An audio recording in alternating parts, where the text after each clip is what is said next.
Comment peut-on choisir un bol? Alors, comment choisir un bol? En fin de compte, c'est très simple. Il faut enlever votre mental.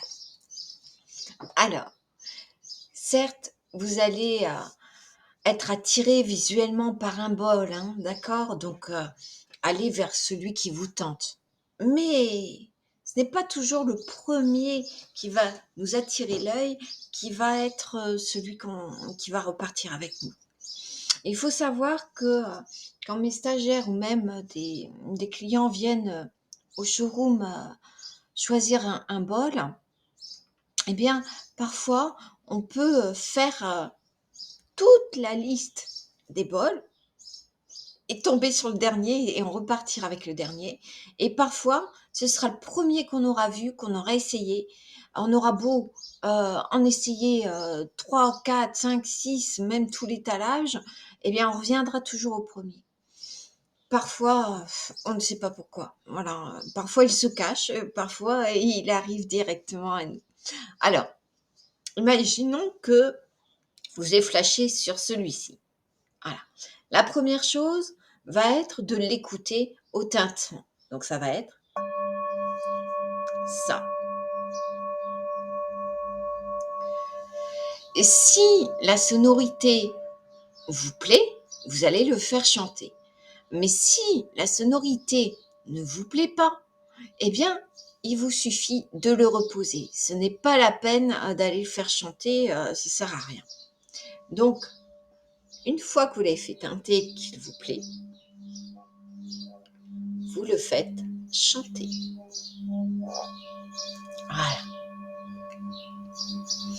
Et si vous aimez son chant, si vous aimez sa vibration que vous ressentez dans votre main, voire dans tout votre corps, s'il y a un petit truc qui se passe, quel qu'il soit, c'est-à-dire pour certains ça peut être oh là là, j'ai des fourmis partout, j'ai l'impression de m'ancrer ou j'ai l'impression de m'envoler, ou encore certains vont se mettre à pleurer carrément. Hein. Moi, combien de fois quand je suis en vente sur les salons, combien de personnes ont pleuré à mon stand hein, parce qu'elles avaient trouvé leur bol. C'est la magie des choses.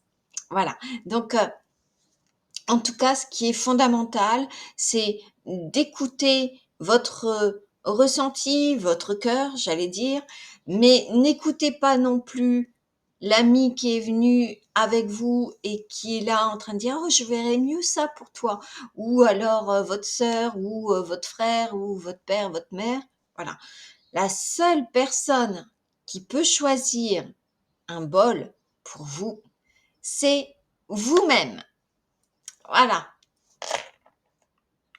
Peut-on offrir un bol en cadeau?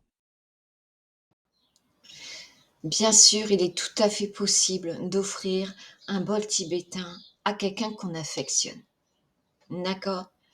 Voilà, il suffit de choisir avec le cœur, avec votre ressenti, en vous focalisant sur la personne à qui vous voulez faire ce cadeau. Après, voilà, tant que c'est fait avec le cœur, ben, ce sera toujours un superbe cadeau. L'autre, peut-être, ben, oui, il sera toujours content de le recevoir et peut-être que ça fera un super bol pour lui. Et parfois, ben, on tombe à côté. Voilà, ben, c'est les choses de la vie. Mais en tout cas, il sera là quand même. Mais c'est vrai que dans l'idéal, il faut que la personne le choisisse, malgré tout. Donc moi, en général, quand les gens me demandent, Elisabeth, est-ce que je peux en acheter un pour un tel, je leur dis, bah, écoutez, moi, ce que je vous propose, c'est de faire un bon cadeau. Et puis là, la personne, vous lui offrez et elle vient directement le chercher. Ou alors, vous venez directement avec elle et puis elle fait son choix et puis c'est vous qui réglez. Voilà. Ouais, il y a plein de possibilités. Mais de toute façon, si vous avez envie d'offrir un bol à quelqu'un, il n'y a pas d'interdiction. Et tant que c'est fait avec le cœur, eh bien, c'est génial.